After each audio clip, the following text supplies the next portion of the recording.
네, 반갑습니다. 언론에 나오지 않는 특별한 마감 시황 11월 12일자 지금 시작하도록 하겠습니다. 자, 보시는 것처럼 제가 이번 주 토요일입니다. 이번 주 토요일 날 강연회를 합니다. 바로 부산에서 오후 1시에 부산 YWCA 2층 강의실에서 초량역 12번 출구 나오시면 있는데요. 1시부터 강연을 진행하니까 꼭 오셔가지고 좋은 시간 함께 나누셨으면 좋겠습니다. 뭐 종목 상담이나 아니면 기법까지도 같이 말씀을 드리도록 하겠습니다. 자, 그러면 오늘 마감 시황을 한번 같이 보셔야 될 것 같은데, 지금 현재 중국 증시가 0.8% 정도 지금 상승하고 있는 과정이고요. 거기에 니케이 같은 경우 0.09% 오늘 상승 마감했습니다. 자, 이 환율이 조금 변화가 크게 나타나는데 한번 같이 보세요. 지난주 금요일에 이제 우리가 1128원이거든요. 뒤에 뭐 전까지는 알 필요는 없고 1128원이고 오늘 이제 1134원인데 환율이 꽤 크게 변했습니다. 결국에는 이제 지금 현재 강달러 기조가 조금 유지가 되고 있다라는 거거든요. 그래서 이 강달러 기조가 유지가 된다는 거가 상당히 중요합니다. 이 부분. 그럼 우리가 결국 이제 11월 30일 날 금리 결정 회의가 마지막 결정 회의가 있습니다. 올해. 이때 우리나라 같은 경우에도 금리 인상을 할 것인지, 지금 이대로 간다면 금리 인상을 할 확률이 대단히 높다라는 것까지 말씀드렸습니다. 그래서 요 날도 꼭 기억을 하고 있어야 되고, 자, 그리고 이제 미국의 10년물 국채 금리가 지금 1.4%가 빠졌어요. 그리고 30년물 1.2% 빠졌는데 요것도 오늘 상당히 중요하죠. 결국에는 환율이 크게 움직이고, 그리고 미국의 이 장기국채 금리가 움직인다는 것은 미국이 점진적인 금리 인상, 12월 달에 금리 인상을 할 확률이 대단히 높아졌다 라고 저는 판단을 할 수 있겠습니다. 그래서 지금 객관적인 부분을 봤을 때도 미국은 지금 금리 인상에 대해서 상당한 무게를 두고 있구나 라는 부분을, 지금 지표가 지금 바뀌고 있다는 부분에서 유추를 할 수 있다 라는 부분까지 참고를 할 필요가 있겠습니다. 자, 오늘 전반적인 시장 특징을 한번 같이 보시면, 뭐 OLED 관련주들, 요게 이제 폴더블 스마트폰에 대한 여기 이슈가 되면서 지금 날개를 달면서 오늘 상승세를 좀 많이 나타냈는데, 자, 결국에는 이제 우리가 OLED 장비주들이 지금 조금씩 바뀌고 있는 과정이거든요. 그래서 여러 가지 종목군들이 많습니다. 그 중에 조금 잘 보셔야 되는 것이, 제가 금요일에 말씀드렸다시피 지금 현재 중국에 납품하고 있는 기업도 있어요. 중국에. 그리고 뭐 삼성전자 쪽에 들어가는 납품처도 있고, 대신에 그런 것들을 쉽게 안 밝히거든요. 하지만 들어온 정보를 조금 유출해 본다면 이미 주가에 조금씩 반영되고 있다. 그래서 그런 부분 자체를 우리가 OLED 관련주도 지금 현재 이제 바닥을 조금 다지고 난 다음에 반등이 나오는 과정이기 때문에 제가 종목을 함부로 보여드리지를 못하겠습니다. 보여드리면 이 종목이구나 이렇게 생각을 하실 것 같아서 OLED 관련주 자체 섹터군에 우리가 좀 더 무게를 두면서 한번 찾아보자 라는 말씀까지만 드리도록 하겠습니다. 이게 내부적인 정보이기 때문에 우리가 공유하기가 대단히 까다롭습니다. 그래서 그 부분은 양해의 말씀을 좀 드리도록 하겠습니다. 자, 그리고 이제 광군제가 11월 11일 날 이제 이루어지고, 현재 중국에서 꾸준히 이제 소비가 확대되는 시점입니다. 지금 가장 많은 소비를 하는 시점인데, 우리나라 이제 화장품주들이 오늘 상승폭이 상당히 미미했고 오히려 하락 마감을 했거든요. 그래서 전체적으로 한번 그림을 보시면 오늘 화장품주들도 마찬가지로 오늘 2% 3% 정도 하락을 하면서 마감을 했습니다. 그래서 광군제에 대한 효과가 벌써 약발이 좀 떨어졌나 그럴 싶을 정도로 이 화장품주들이 지금 하락 자체를 설명하기가 대단히 힘듭니다. 실질적으로 중국에 대한 영향만이라고 판단한다면 이미 주가는 반등이 나왔어야 되는 거고, 실적에 대한 영향이라도 하더라도 반등이 나아졌어야 되는 상황인데, 제가 볼 땐 조금 인위적인 하락 분위기가 좀 있는 것 같습니다. 그래서 한국콜마를 위주로 한번 같이 보시면, 한국콜마 같은 경우에 지금 현재 주가 추이 자체가 보면 한번 크게 급락을 하고 난 다음에 또다시 한 번 더 급락세가 나타났거든요. 그러면서 또다시 투매가 이루어졌는 과정인데, 결국 이 자리를 기점으로 해서 지금 돌파가 안 나는 과정이죠. 그 자리가 한 6만원, 6만 1,000원 되는데, 요 밑으로는 제가 볼 때 아무리 봐도 이건 과매도라고 봐요. 이거를 화장품주에 대한 다른 악재를 사실 얘기를 하기가 상당히 까다로워요. 표면적으로 드러난 부분 말고 추가적으로 숨겨진 게 있다는 얘기인데 주가 계속 빠진다는 것은 그런 부분 자체를 찾기가 어렵거든요. 그래서 이런 화장품주들 같은 경우에는 시간적인 부분의 문제가 아닌가. 결국 지금의 실적적인 분위기를 봤을 때는 주가가 너무 하락을 했다. 저는 많이 빠져 있는 섹터군 중에 한 개가 화장품이다라는 말씀까지 한번 드려보도록 하겠습니다. 자, 이어서 한번 같이 보시면 오늘 코스피 같은 경우에 크게 시장의 영향을 덜 받았죠. 0.2% 약보합권 마감을 했는데 그냥 정기전 접종에 다시 한번 상승했습니다. 거기에 외국인들의 활약이 주요하게 들어왔다라는 부분도 눈여겨보셔야 될 것 같습니다. 그래서 지금 글로벌적인 분위기 자체가 한 번만에 갑작스러운 뭐 급락이 있거나 급등이 있거나 그런 것보다는 흐름 자체는 좀 평이하게 흘러가고 있는, 다시 한 번 더 좀 조정세를 나타내고 있는데 문제는 이제 코스닥이 오늘 큰 폭의 하락세를 좀 보였다는 건데요. 일단 셀트리온의 실적이 안 좋았어요. 셀트리온 실적이 안 좋았고 지금 삼성바이오로직스에 대한 분식회계 관련해서 14일날 지금 발표를 해야 되거든요. 그 발표를 앞두고 오늘 상당 부분 하락을 했죠. 자, 한번 같이 보시면 오늘 삼성바이오로직스 같은 경우에도 오늘 22% 빠졌거든요. 그리고 뭐 셀트리온이 지금 현재 11%가 빠져서 마감했는데 셀트리온이 이 정도 빠질 만한 실적이냐? 냉정하게 그건 아니에요, 사실. 하지만 우리가 뭐 제약 바이오 업종, 특히 바이오 시밀 업종 자체에서 오늘 한국경제TV에서는 분석을 하기를 경쟁 그룹에 있는 그런 바이오 시밀러에 대한 가격적인 경쟁이 악화되었기 때문에 이렇게 큰 급락이 나타났다, 이렇게 분석을 했던데 우리 이런 바이오시밀러라는 뜻 자체를 그거는 모르고 하는 얘기예요. 바이오시밀러라는 것은 우리가 제네릭이거든요. 복사약을 바이오시밀러라고 합니다. 그러면 바이오시밀러가 가격적인 부분 자체는 당연히 경쟁이 있을 수밖에 없는 여건입니다. 우리가 셀트리온에 대해서 셀트리온 램시마 같은 경우에 본약이 뭡니까? 우리가 존슨앤존슨사의 레미케이드거든요. 레미케이드에 대한 복사약이 이 램시마예요. 트룩시마, 허주마 마찬가지예요. 다 바이오시밀러라는 거예요. 복사약이라는 거거든요. 근데 그 복사약을 판매함에 있어서 가격적인 부분에 대한 경쟁력이 약화됐다. 그것은 앞뒤가 안 맞는 얘기예요. 신약이 아니란 말이거든요. 신약과 이 복사약의 가격 차이는 이미 2분의 1 가격 이상이 차이가 나요. 그래서 그 부분으로 인해서 해석을 하는 것은 조금은 너무 아마추어적인 그런 해석이라고 봐야 되고, 그거보다는 사실 셀트리온이 이렇게 실적적인 악재가 나타나면서 우리가 셀트리온 실적이 안 좋을 거라는 것은 이 방송을 보시는 분들 다 알고 계셨을 겁니다. 제가 누누이 말씀드렸잖아요. 어차피 바이오주들 실적이 안 좋다. 어차피 기대감을 오르는 종목군들이다.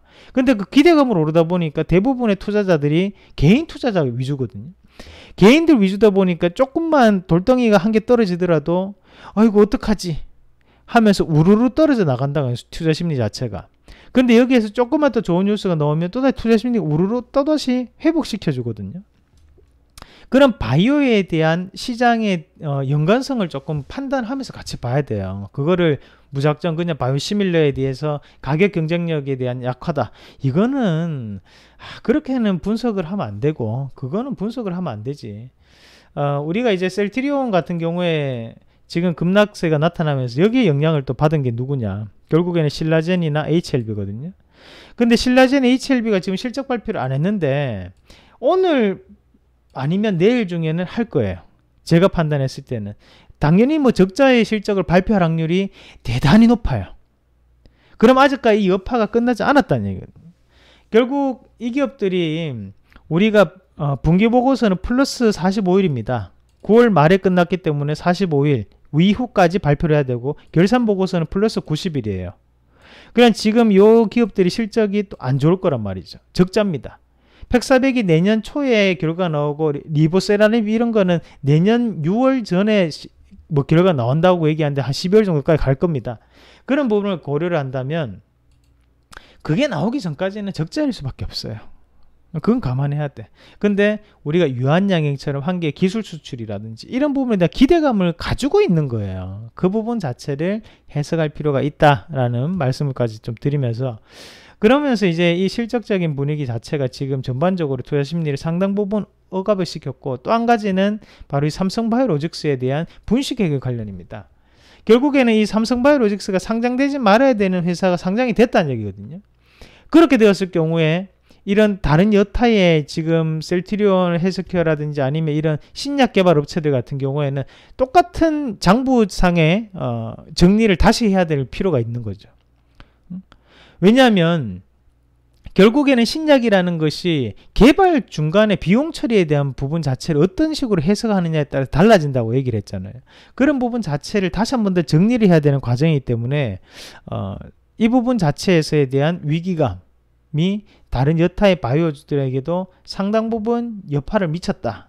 그렇게 봅니다. 그래서 크게 그 두 가지로 보면 되고, 다루게 제가 또 유튜브 동영상 한 개 업로드를 해놨는데 자세한 내용은 그 부분을, 그 편을 조금 더 참고를 하시길 바라겠습니다. 그래서 지금 일단은 14일날 삼성바이오로직스인데 과연 상장이 이제 상장 실질 심사를 다시 한번 거칠 것이냐, 법을 어겼다라고 결론이 나면 거쳐야 되는 거고요. 그게 아니라면 계속적으로 상장 유지를 해야 되는데, 저는 그냥 이제 투자 심리적으로 봤을 때 만약에 상장 실질 심사까지 다시 넘어간다, 국민 여론이 그것을 그렇게 주식하시는 분들 입장에서 상당히 그게 안 좋을 것 같아요. 그래서 지금 다시 한번 2차까지 하는 걸 보면 그렇게까지는 하지 않을 확률이 좀 더 있지 않겠나, 지금 시장의 분위기상. 근데 미리 조금은 그런 투자 심리를 이용하려고 오늘 좀 큰 폭의 하락세가 좀 나타났던 부분이 아닌가, 그렇게 추정을 한번 해보도록 하겠습니다. 그래서 그 부분 자체는 우리가 조금 판단을 좀 다시 한번 더 할 필요가 있습니다. 그래서 이 부분이 오늘 기관이 매도를 했다고 해서 뭐 지금 자리에서 누군가 빠져나갔다, 그렇게 보기는 좀 어렵습니다. 고가 권역이 아닌 저가 권역이기 때문에 빠져나갔다고 보기는 어렵습니다. 그래서 그 말씀까지는 좀 드리도록 하겠고, 14일 결론을 좀 봐야 되는데 저는 상장 폐지까지는 안 될 확률이 높다, 확률이 높다라는 표현으로 하도록 하겠습니다. 자, 그럼 본격적으로 우리가 내일 시장에 또다시 관심을 가져야 할 종목들 한번 같이 보실 텐데요. 오늘 한국카본 한번 같이 볼게요. 일단 한국카본, 동성화이텍, 제가 이런 LNG 본행제 회사를 계속적으로 말씀드리는데 또 다행히 또 올랐습니다. 그래 지금 동성화이텍도 오늘 올랐고 지금 한국카본도 올랐는데, 결국에는 이런 기업들이 오를 수 있는 것들이 키워드를 조금 뽑아봤는데, LNG 본행제 아시죠? LNG를 운반할 때 반드시 필요한 게 이제 본행제고요. 왜냐, 기화 상태로 운반을 해야 되기 때문에. 그리고 거기에 대해서 이제 우리가 대우조선 해양이라는 건데, 자, 삼성중공업은 특수선이에요. 뭐 시추선이나 아니면 쉐빙선, 그 얼음 깨는 용도를 특수선을 많이 제작을 합니다. 그리고 우리가 현대중공업은 플랜트 산업 위주거든요. 근데 이제 대우조선 해양 같은 경우에는 운송, 운반 위주입니다. 그 상선 종류라는 얘기예요. 그렇다 보니까 이 오늘 대우조선 해양이 다른 여타의 조선주들보다 상승폭이 제일 컸습니다. 보시면 오늘 대우조선해양이 그래도 뭐 장중에 5%까지 올라가는 그런 모습 나타났고, 삼성중공업, 현대중공업 마찬가지로 올라갔는데, 결국에는 이런 업황 자체가 지금 조금씩 돌아서고 있다는 거거든요. 그래서 이런 업황적인 변화 자체가 좀 더 지속적으로 이어질 확률이 높다라고 생각해서 다시 한 번 더 말씀을 드리는 거고, 그리고 게임빌도 한번 같이 보시겠습니다. 게임빌이 오늘 주가가 조금 괜찮았는데 최근에 주가가 많이 빠졌습니다. 사실 우리가 이제 게임빌 안에 컴투스가 포함되어 있고, 우리가 큰 게임주로 하면 뭐 NC소프트, 그리고 넷마블, 그리고 세 번째가 뭐 게임빌 정도 되는데, 이 게임빌도 보면 NC소프트하고 넷마블의 공통된 특징이 이제 퍼블리싱 게임 업체입니다. 마찬가지로 게임빌도 퍼블리싱 게임 업체거든요. 특히 이제 넷마블이 그런 게 좀 강하죠. 넷마블 안에서 작은 게임 회사들이 많잖아요. 이런 회사들이 대부분 다 이제 인건비만 드는 회사들이거든요. 그러니까 게임빌 같은 경우에 그런 퍼블리싱 업체다 보니까, 그리고 이 현금 결제 유도 능력이 상당히 좋은 회사입니다. 게임빌이. 그런 부분에서 지금 하방에 대해서 좀 더 스트레스 테스트를 거치고 올라가는 부분이 아닌가, 그렇게 판단해서 요 기업이 지금 자리에서는 좀 더 돌아설 확률이 높다라고 보고 요 기업 한번 같이 보도록 하겠고, 밑에 수급도 긍정적입니다. 지금 계속적인 기간의 매수가 조금 들어오고 있는 상황인 부분을 감안한다면 주가에 대한 변화가 나타날 수 있다, 라는 부분 말씀드리겠습니다. 다음에 이제 현대약품인데요. 현대약품이 버물리, 그렇죠? 뭐 버물리 키드, 뭐 벌레 물렸을 때 쓰는 약. 그래 요번에 우리가 사실 여름이 지나고 난 다음에 조금 더운 기간이 조금 길었습니다. 물론 지금은 춥지만 그 부분을 고려를 한다면 3분기 실적이 그래도 좀 더 안정적인 캐시카우 시장 형성하고 있기 때문에 안정적인 실적을 나타낼 확률이 높고, 대신 지금 보는 게 또 담도암인데요. 담도암 요게 중요합니다. 얘들이 이제 담도암 치료제가 지금 임상 3상과 1상을 두 개까지 병행하고 있는 상황입니다. 그 부분을 봤을 때 이런 기대감이 꾸준히 작용할 수 있다. 그래서 주가를 보더라도 앞에서 큰 폭의 상승을 보였을 때가 바로 중국의 이 담도암 수출 관련이었거든요. 그러고 난 다음에 주가가 빠졌어요. 근데 이 부분 자체가 진행이 되고 있고 지속적인 부분이기 때문에 주가에 대한 하방도 좀 더 유지가 되지 않겠나 그렇게 보고, 마찬가지로 지금 과매도 시그널이 계속적으로 지금 들어와 있는 상황이거든요. 저는 바닥을 확인했다라고 보고 요 기업 좀 더 눈여겨보신 전략으로 말씀드리겠습니다. 자, 그리고 이제 마지막으로 이제 한섬인데요. 한섬 종목 코드 번호 좋죠. 2만 번이네. 한섬이 지금 오늘도 급등세에 조금 나타났었는데, 결국에는 우리가 이런 기업들은 3분기 뭐 호실적 나오죠. 3분기 호실적도 있고, 그리고 의료주들 자체가 고부가 가치군입니다. 우리가 종목 상담을 제가 받았던 뭐 힐라코리아 이런 것도 오늘 신고가 같거든요. 결국에는 이런 한섬 같은 경우 고부 가치군에 대한 의료 상품들이기 때문에 우리가 지금 상황에서는 쭉 그 4분기 실적도 좀 더 긍정적으로 볼 수 있겠고, 또 이 기업이 보면 한 가지 더 언론에 잘 안 나오는 부분이 바로 이 부분입니다. 바로 달러 강세에 대한 부분. 이 부분 별표 두개 합니다. 무슨 말이냐, 한섬이 ODM으로 제작을 해서 납품을 하는 거거든요. 그 납품을 받는 브랜드 네이밍이 뭐냐면 뭐 갭, 타미 뭐 이런 기업들이에요. 근데 그런 업체들이 대부분 다 미국 거잖아요. 그렇다 보니까 미국의 달러가 높아진다는 것은 결국에는 얘네들 이 한섬에는 좀 더 유리한 국면이 지속되고 있다라고 해석을 해야 돼요. 결국 원자재 자체는 베트남에서 들어와 가지고 진행을 하는 거고, 여기에서 판매가 하는데 좀 더 높은 가격에 판매가 되는 거잖아요. 환율적인 측면에서. 그렇게 보면 이제 강달러에 대해서 수혜를 받을 수 있는 기업 중에 한 개입니다. 그래서 한섬 자체에 대한 주가 변화를 좀 더 눈여겨보는 전략까지 이렇게 같이 말씀을 드리도록 하겠습니다. 자, 그래서 오늘 우리 개인 투자자분들이 항상 이 바이오주들이 빠지면 많이들 힘들어 하시더라고요. 그래서 오늘은 또 월요일이다 보니까 오늘 오후 10시에 또다시 제가 공개 방송을 진행을 할 예정인데, 그때 들어오셔서 종목 상담 해드리도록 할 테니까 오셔가지고 좋은 시간 함께 나누시고, 드라마는 나중에 보시면 됩니다. 그렇죠? 그래서 우리가 함께 커뮤니케이션 나누시면서 오늘 뭐 공개 방송도 함께 하실 분들 함께 하시면 좋겠습니다. 그리고 강연회 이번 주 토요일입니다. 부산에 강연회가 예정되어 있으니까 부산 근처에 사시거나 부산에 사시는 분들은 꼭 오셔가지고 강연회 들어보시길 바랍니다. 간혹 가다가 그때 서울 분이 부산에 강연에 오시더라고요. 서울은 다음 달에 제가 예정을 하고 있습니다. 그래서 다음 달에는 서울에서 만나는 걸로 하고, 이번에는 부산에서 여러분들과 함께 한번 만나서 커뮤니케이션을 나누도록 하겠습니다. 자, 오늘 마감 시황은 여기까지 하고 내일 이 시간에 또 다시 뵙도록 하겠습니다. 이상입니다.